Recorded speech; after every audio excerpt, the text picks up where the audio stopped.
I'm so excited to introduce you to the best website designers out there. We have a brand new partnership with Session Sites. It is where good therapy meets brilliant design, and they get your website switched over or built in less than 2 weeks. They fine tune your messaging, use science backed user experience methodology, and work exclusively with mental health professionals. In fact, new clients right now are going to get 3 free therapy marketing strategy calls with their creative director of Session Sites if you book today. You're not going to want to miss this. Head on over to sessionsites.com/Joe. Again, that's sessionsites.com/Joe. Get the website of your dreams today.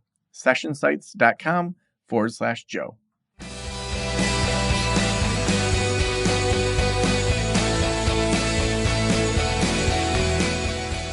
This is the Practice of the Practice podcast with Joe Sanok, session number 1213.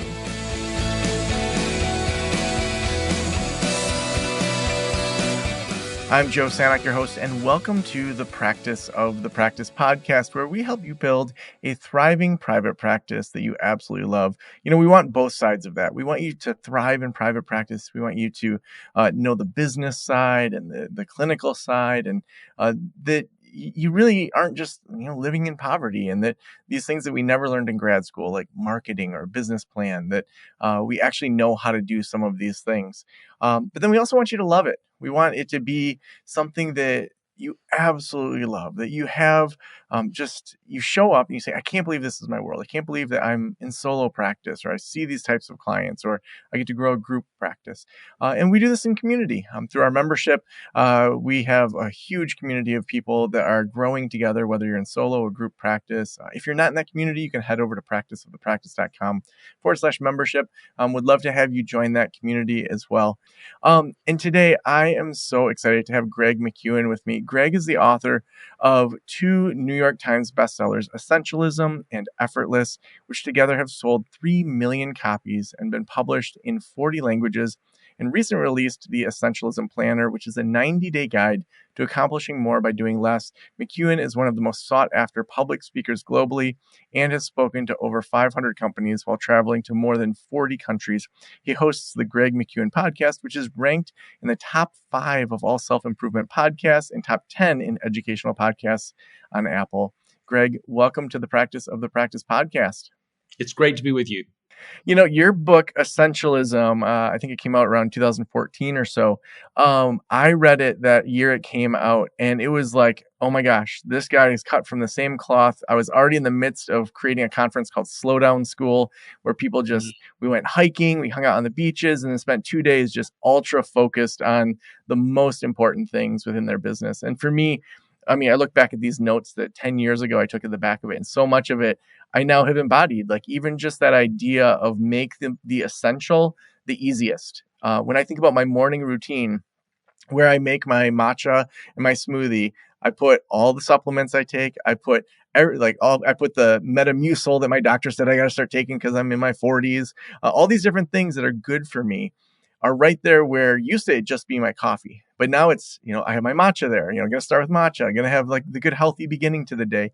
Just that idea of make the essential the easiest thing to do instead of the hardest. I want to ask you, if we're starting with essentialism, was that always kind of how you thought? Or was this something that there's a story behind it that you had to kind of enact this and learn this and dig into it to change something in your life? Like was something erupting that essentialism had to kind of help you switch out of a mindset or way? Or was it kind of how you thought all along? Yeah, I think life is about the ongoing perpetual journey of being less wrong. And so, of course, there was experience and learning that it sort of ignited the pursuit of what ended up being essentialism and then effortless. And so, one of the origin moments and stories was when I got an email from a colleague at the time saying, look, Friday between 1 and 2 p.m. would be a very bad time for your wife to have a baby because I need you to be at this client meeting. And I'm sure they were joking, but as it turns out, our daughter was born in the early hours of Friday morning. And instead of being focused on that clearly essential thing, I was pulled in every direction, laptop open, phone on, trying to do it all. And then, to my shame, I went to the meeting, and even afterwards, my colleague said, look, the client will respect you for the choice you just made.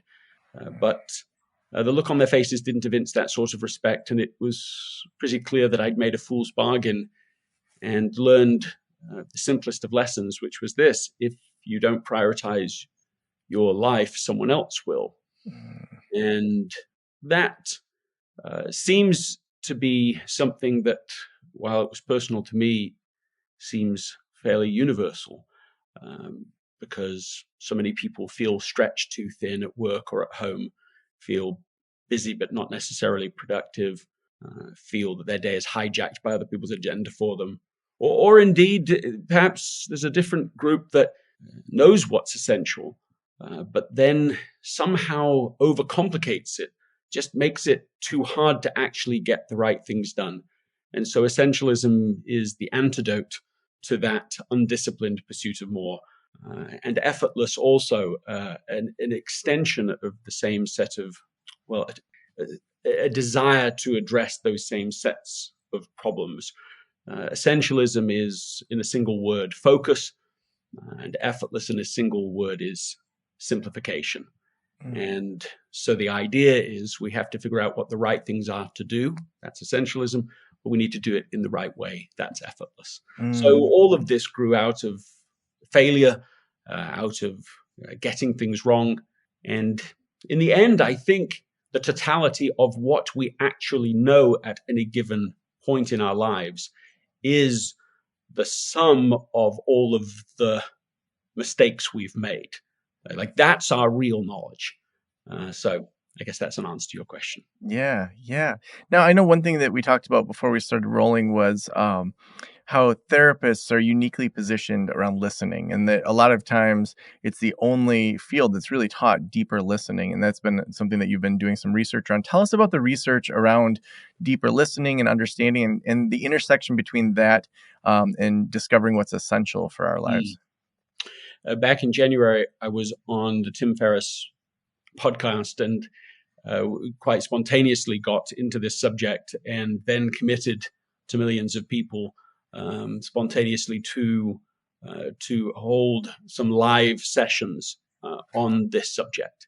It's something of, I don't know, it's close to an unparalleled passion for me, bordering on obsession, and for the last 25 years. And so let's sort of back up.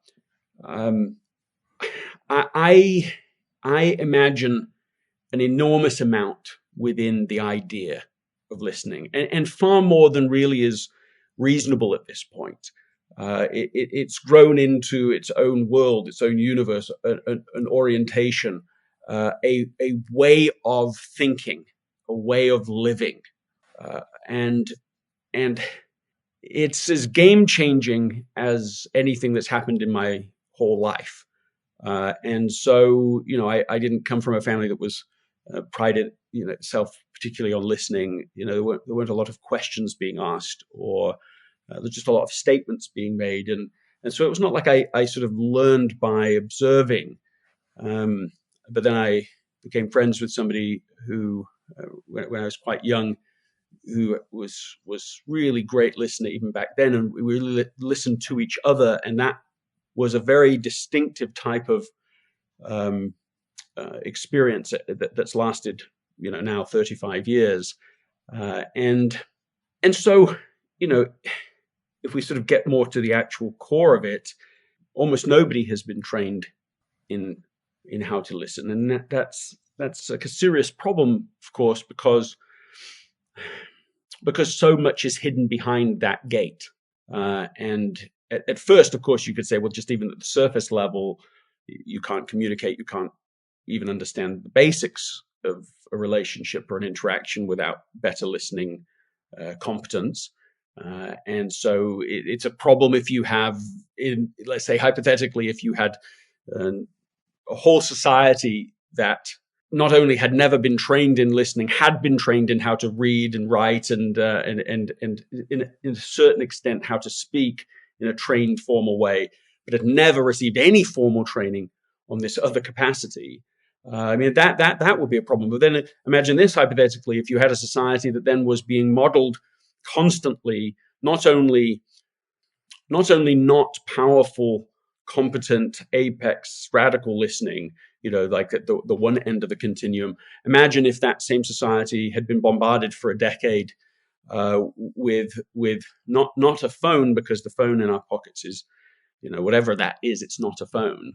It's a $3 trillion military grade disruption machine, and it's designed very specifically to make the trade-off of distracting us from the people we're interacting with in person, that is the people we live with and would be listening to and talking with, for people who live a long way from us. So that is built into the algorithm of the technology tool in our pockets.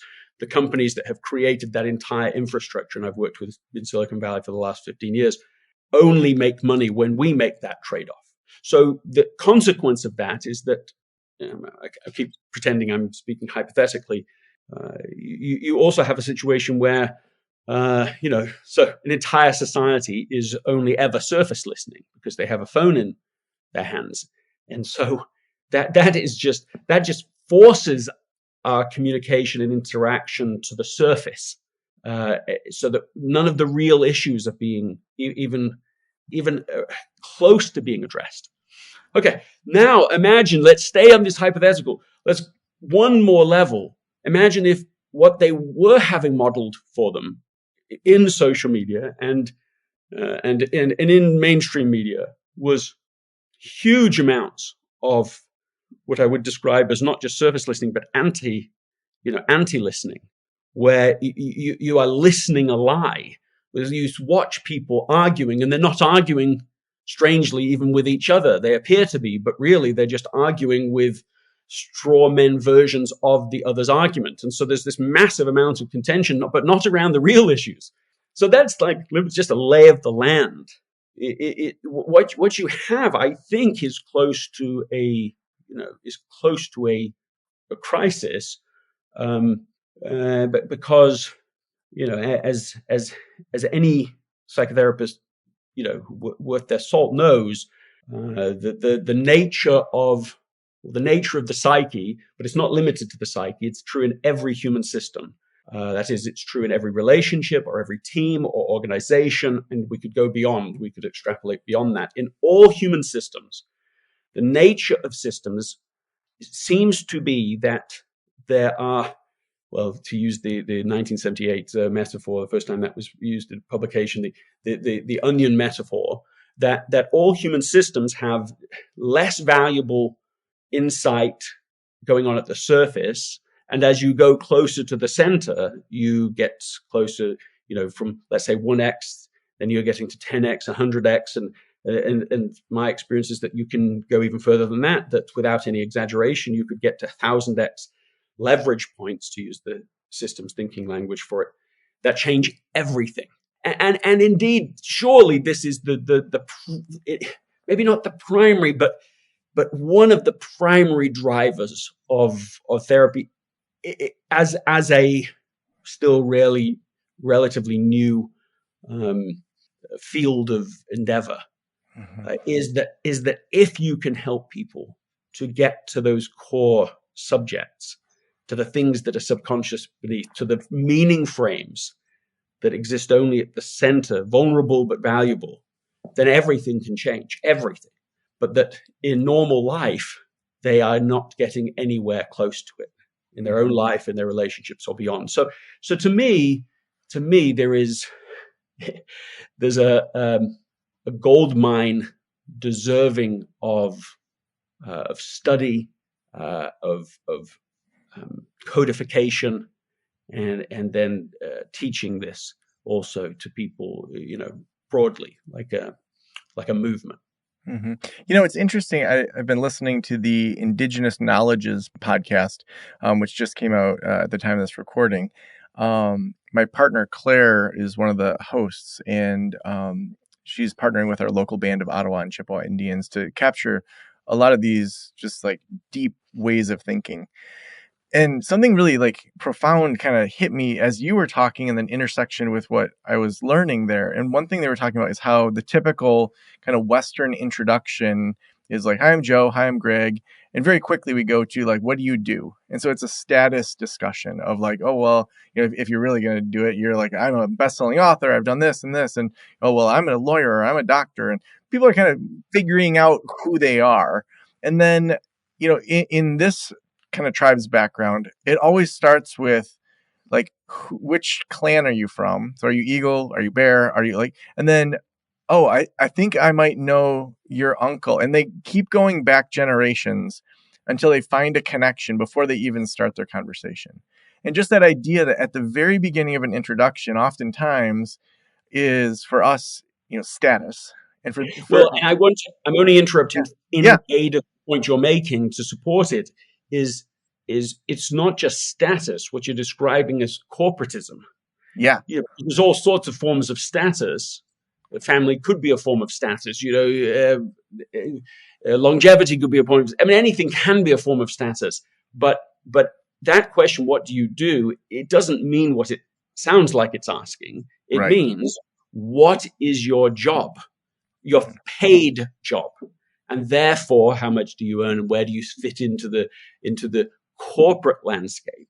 And so that's why I think that's a particularly such a trick of a question. Mm-hmm. But carry on with what you were Well, saying. no, and I just think that then you look at, if that's your starting point for conversations, how does that then affect listening? If you start with, how are we connected already?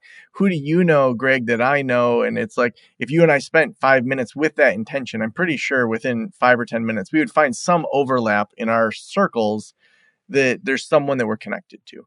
But that's not where oftentimes conversations start. And so I think then listening, then if it starts from a status or a positioning, or who are you compared to who am I, then you see what you're talking about, where you have this just kind of heroic archetype talking at you, instead of this deep listening. Yeah, how does that hit you as you hear that? Well, I mean, one of the things it makes me think of is the principle of the intergenerational self, which isn't a well-known idea, but the research on it is very interesting. Among other things, what has been found fairly persuasively is that if a person has an intergenerational self, meaning a sense of their, who their parents and grandparents and great grandparents were, and their sense that they orient their identity with that in mind, they're much more resilient. That's one of the lessons, and it's not hard to see as how that works, because among other things, you just know that a lot had to be resolved and a lot of problems had to be navigated in order for you to exist at all, and so you can sense that problems have come and gone, and that you're not in the worst scenario that's ever existed in the history of your family. No, you are dealing with challenges just like they have, and there's other reasons that that the intergenerational self is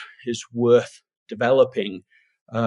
One of you'd mentioned the planner earlier on, the Essentialism planner, which I started 10 years ago and then quit, said no to, got out of the contract because I just didn't think I had something distinctive to say. And then after a couple of years ago, I thought, I think I'm about ready. I've gone through so many iterations. I think I have something that is now useful and unique. And so that's why we ended up creating it. But one of the tools that goes along with it is the 100-year vision.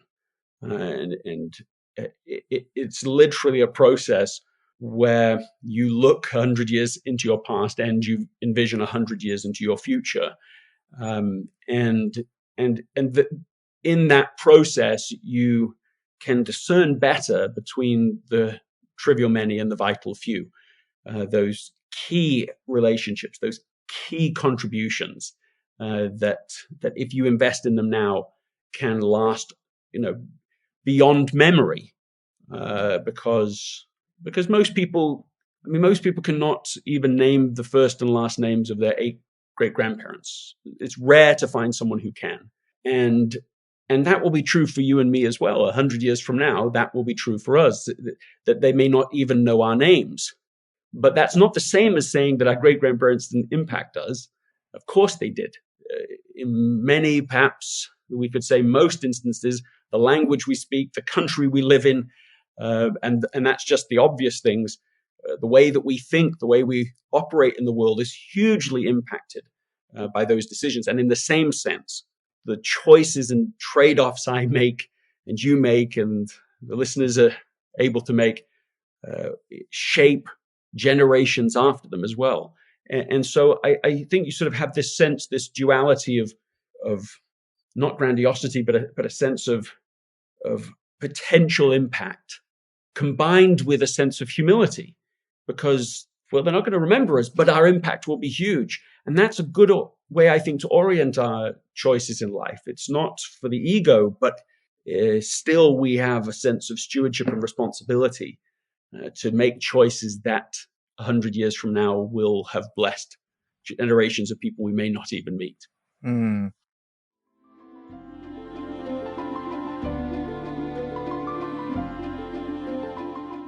As a therapist, I can tell you from experience that having the right EHR is an absolute lifeline. I recommend using Therapy Notes. They make billing, scheduling, note-taking, telehealth, and e-prescribe incredibly easy. Best of all, they offer live telephone support that's available 7 days a week. You don't have to take my word for it. Do your own research and see for yourself. Therapy Notes is the #1 highest rated EHR system available today, with a 4.9 out of 5 stars on trustpilot.com and on Google. All you have to do is click the link below or type promo code Joe on their website over at therapynotes.com and receive a special 2-month trial absolutely free. Again, that's therapynotes.com and use promo code Joe on the website. If you're coming from another EHR, Therapy Notes will also import your demographic data quick and easy at no cost, so you can get started right away. Trust me, don't waste any more of your time and try Therapy Notes. Just use promo code Joe at checkout. Now, earlier on, you used the term good listening. And when you think about essentialism, which is really honing in on the things that matter most and spending your time there and having that be your default, and then listening, to me, I think listening is going to lead you into understanding what really matters the most to put that time and energy into. And so I think essentialism, and tell me if I'm wrong, seems to give tools and ideas of how to do it. And then the listening side of it is, kind of training our brains in a different way to be present with those that do matter. When you think about good listening, what are some of the techniques or approaches that good listeners really are using to shift their listening to make it matter more and to be more present? Well, let's think about it like the maturation process that a person might go through. So in level 1, maturation, somebody isn't even aware that they have a mind. A baby has no sense of, there's no theory of mind that a baby's operating out of. And that is the natural condition of all of us.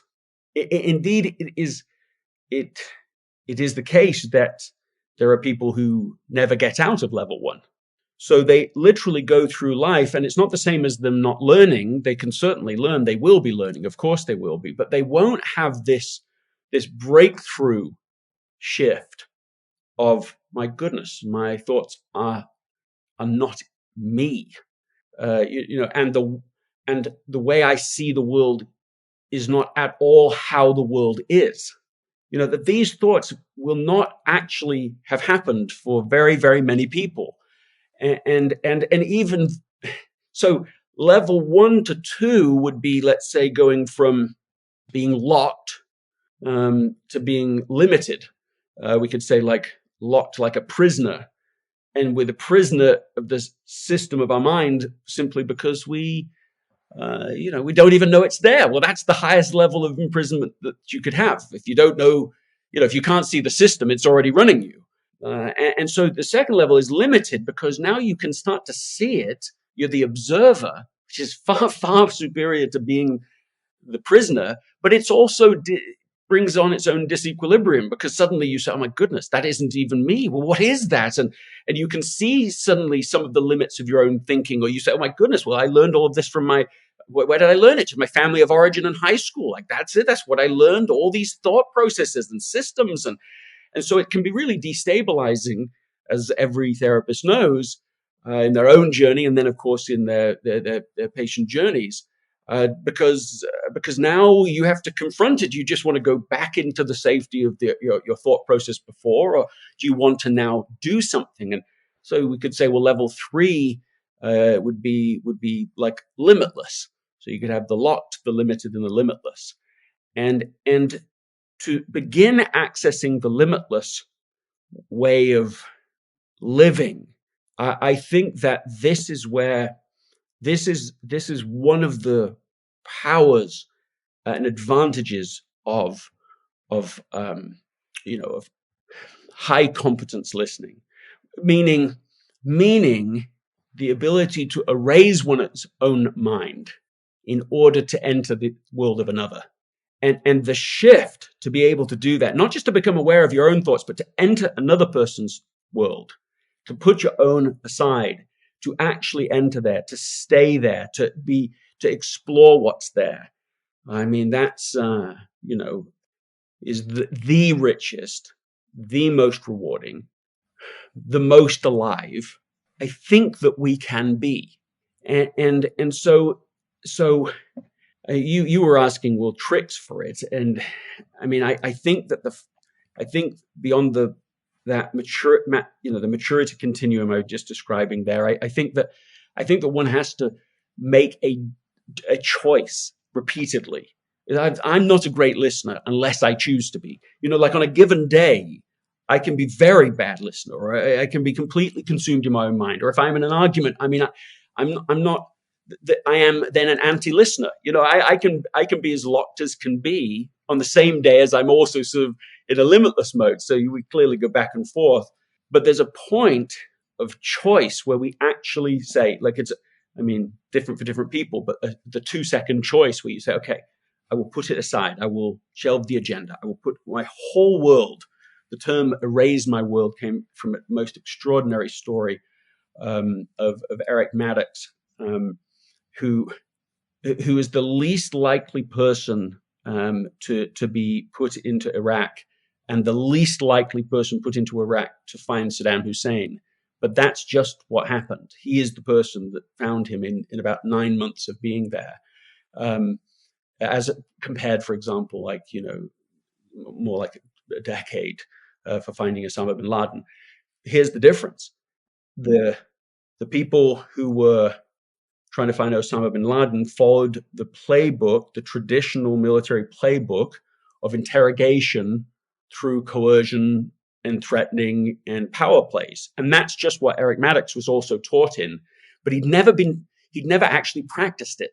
He was trained for a short time, and then he became a language translator, and that's where he spent his time until they were looking for people that had just a very specific set of check boxes, and he'd fit those check boxes. So suddenly, out of the blue, he is made an interrogator with no experience on the front lines in Tikrit, in Iraq.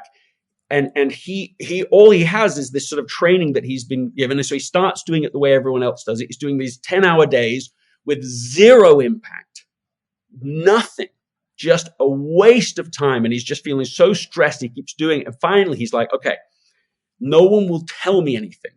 They just, of course, are trying to control the input, and they're terrified and so on. And he said, my goal, my intent is going to change.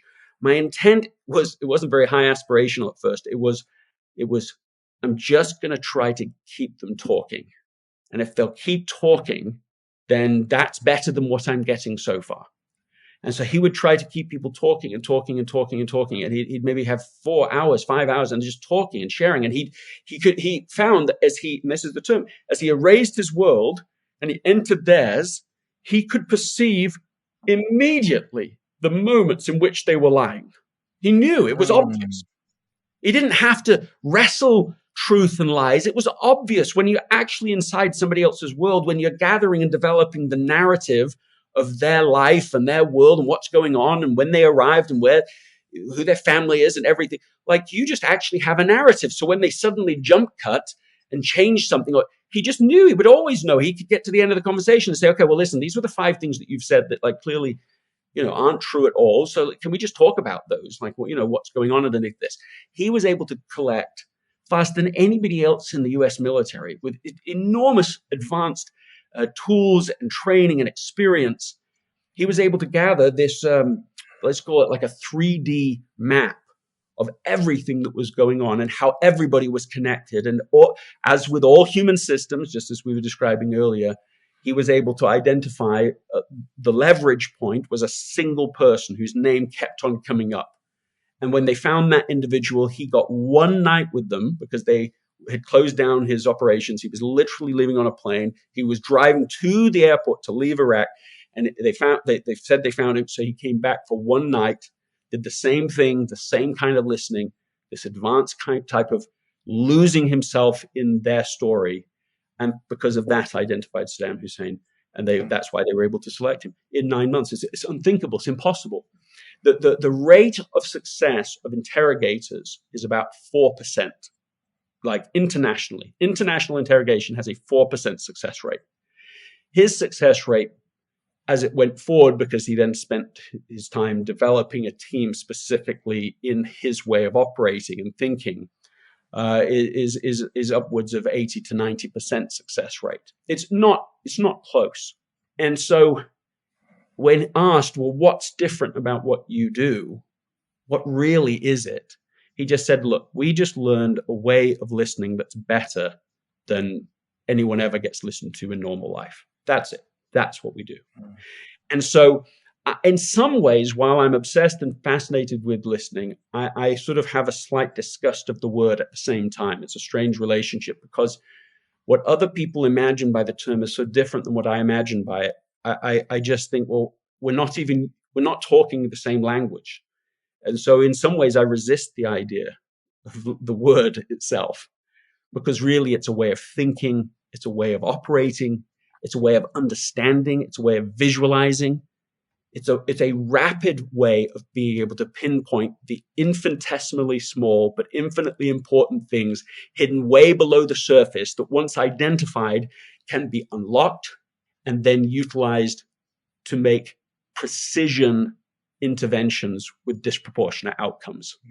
I mean, that in a sense, that doesn't sound like listening to me. That's something else now. Yeah. I learned still through the gateway of that idea. There's just worlds beyond it. Greg, what does it look like in your life to enact these concepts? What are personal decisions you make in your business and your personal life that, what are personal habits that you have around listening and really defining the essential for yourself? Well, where those overlap, I don't see a lot of separation between those ideas. But I remember my teenage son saying to me not that long ago, look, I was sort of saying something like, "My goodness, I made so many mistakes. I've got so much wrong. Maybe you don't even feel that yet." I said, "Son, but in 10 years you might look back and be like, oh my goodness, why maybe he could have improved this or that or the other." And because I thought it's so important for him and all of our children to really have explicit permission for that learning and exploration, and that when they learn that and when we learn better, we'll learn it together and discover it together. There's no need to pretend to have been perfect about everything.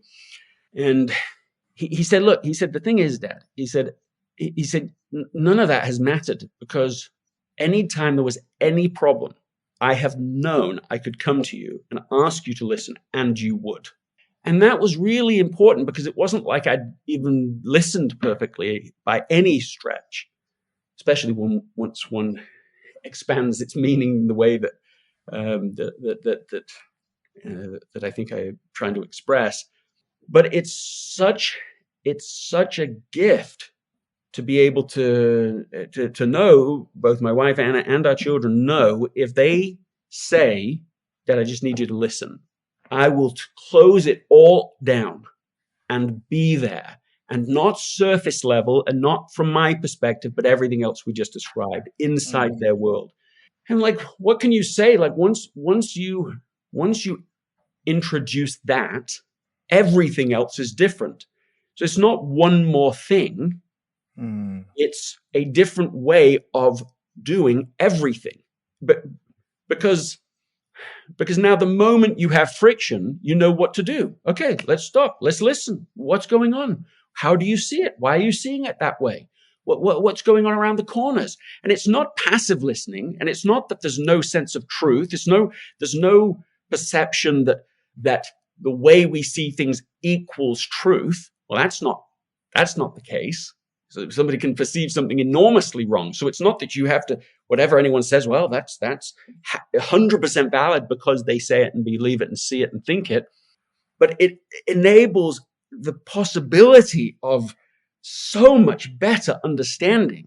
And this is it. This is the great, what we say, the pain and potential of, there's a term I'm looking for here.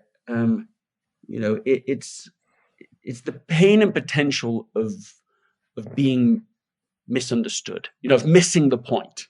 But there's so much pain in it for people, but the potential is so enormous.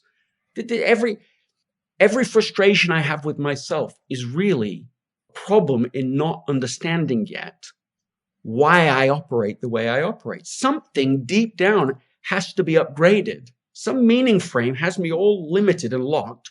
And as I discover it, I can be unlocked in that thing that's been plaguing me for years. Every frustration people have in a relationship is the same thing. I mean, that's an oversimplification, but I think it's a very high percentage of what is actually paining people is the absolute hell of being misunderstood. I had Dr. Sue Johnson on my podcast oh yeah. days before she died, and I had no idea she was even ill. We had emails back and forth before. We talked, had an amazing conversation, really great. I'd been reading her books. We emailed back and forth afterwards. Well, anyway, she never mentioned she was ill, that she had cancer, that it was fatal, nothing, a terminal rather, and then she died days after the last email exchange we had. I found out that she was ill when she died, and it was reported in the newspapers. It was an amazing, interesting experience. But one of the things that she has become a world authority in is the attachment disorder as applied to all human relations. And so there's this idea that we all feel a primal panic about when we don't feel understood.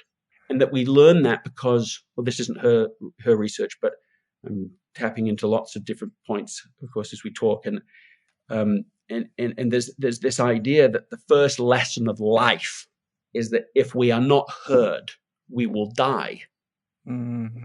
And that is literally true. So it stays with us. This primal panic stays from cradle to grave.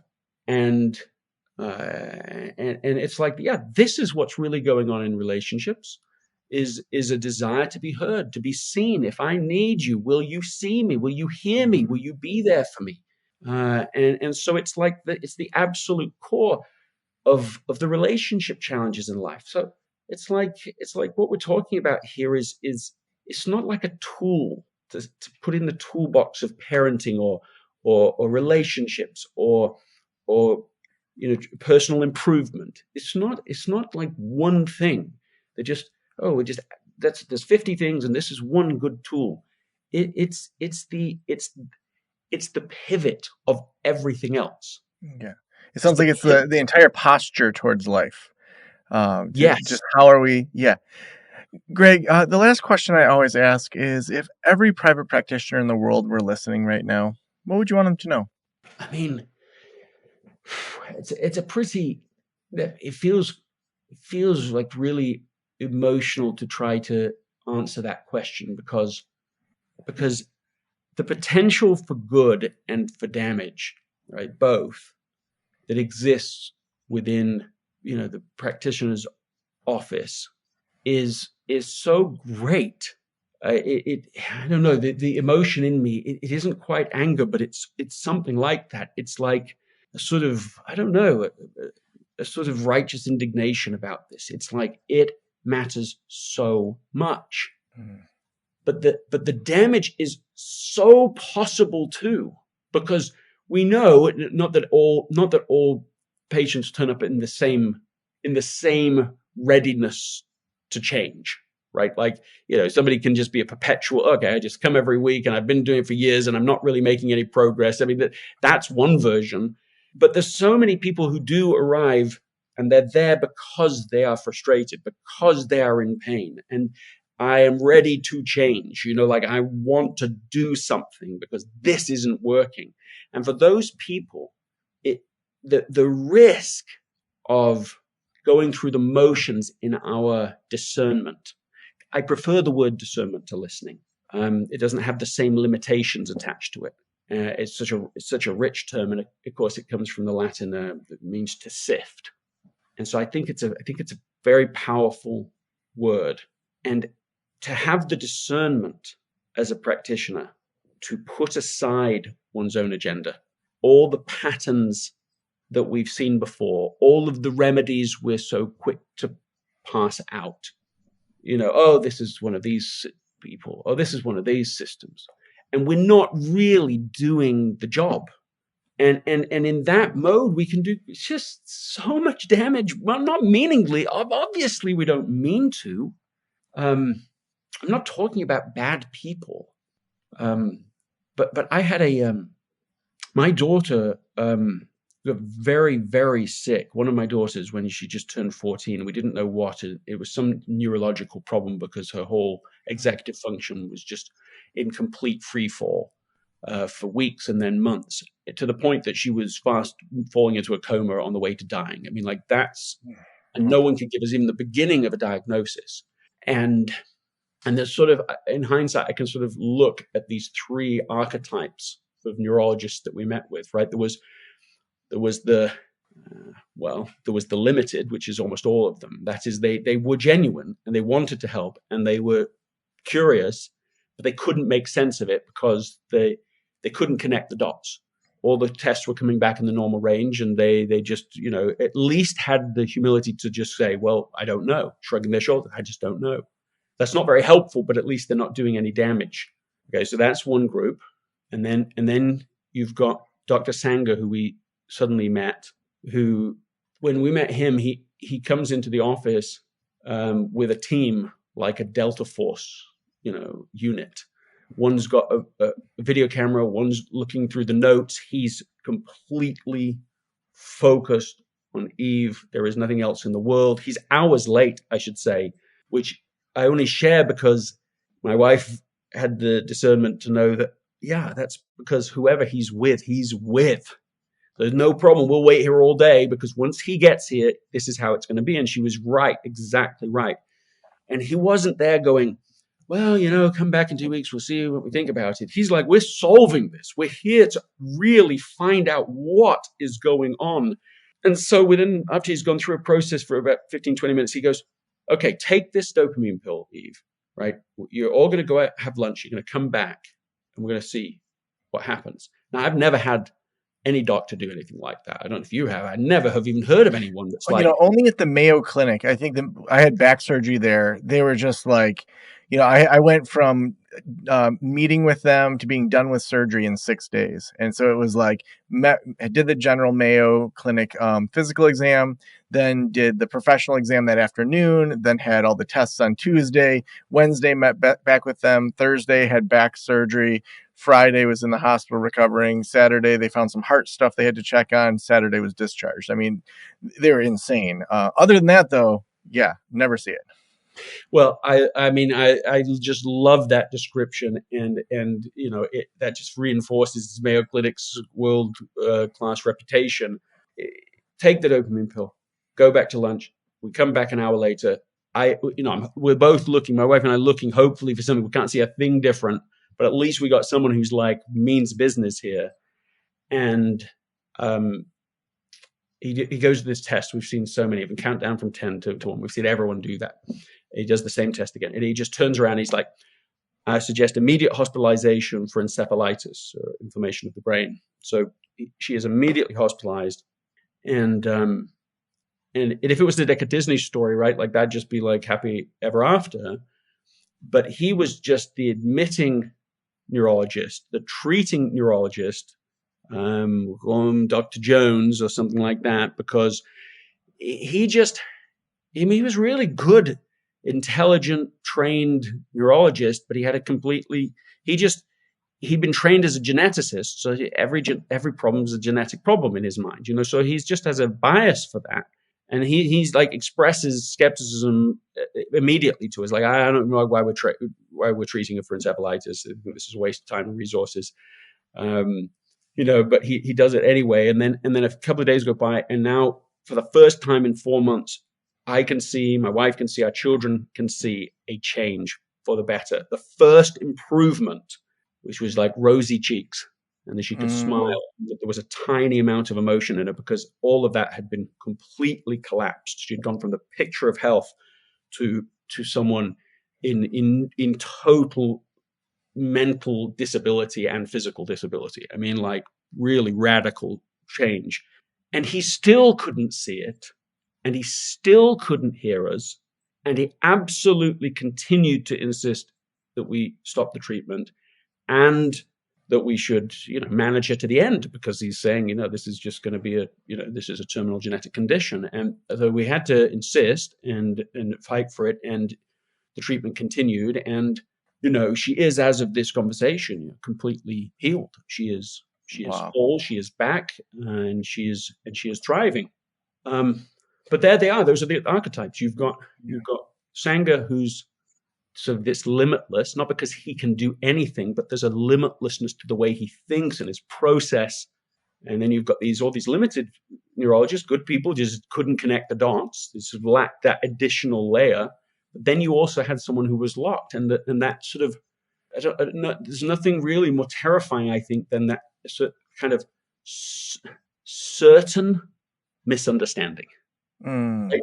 The combination, like you can get it wrong all the time, but don't be certain about what you're wrong about. Yeah. And because the damage, that's not neutral. Then that's like life and death. She wouldn't have made it if we'd followed his insistence. And I mean, I would just say, sort of tying this experience up, I would just say that I went back to Dr. Sanger and asked him, well, what did you see? And the change was the speed of her blinking eye, which, that's as literal as it gets, isn't it? That in the blink of an eye, a life is saved or not. And so that I think there is something in that story. I think there's something in that story about a kind of humility, a disciplined humility or a disciplined discernment to go, look, I don't know. We don't know, but we're going to try and find out. And we're not going to just go with our past knowledge, and we're not just going to fit this into some pre-existing mental model. We're going to listen to you, and we're going to understand your story and what's different about your story. And we're going to keep going till we find the precision, pinpoint issue, unlock it, so that then we can address the real issue rather than just shooting at the wrong target, which I fear we do more than we would like to admit in our lives and in our professions. Well, from one dad to another, I mean, I'm sorry your family's going through that. I wish your daughter the best of health. I've had kids that needed heart surgery, and it's horrible to go through that. And best wishes for your whole family. Greg, if people want to get your books, if they want to connect with you, if they want to keep learning, if they want to check out your podcast, where should we send them? Well, if they want to be a part of this sort of listening revolution, by whatever name it ends up being named, I would encourage people just to go to gregmckeown.com, GregMckeown.com. In 10 seconds, they can just sign up there there's a free course called Less But Better, very high quality course, completely free. Take 10 seconds to sign up for it. And then you'll be in the path for these live sessions that we're going to, that now I'm publicly committed to providing. And I would love to be able to continue to work with people who already have an understanding of this and also, want to go to the next level. So awesome. Thank you so much for being on the show. It's been my pleasure. Thank you, Joe.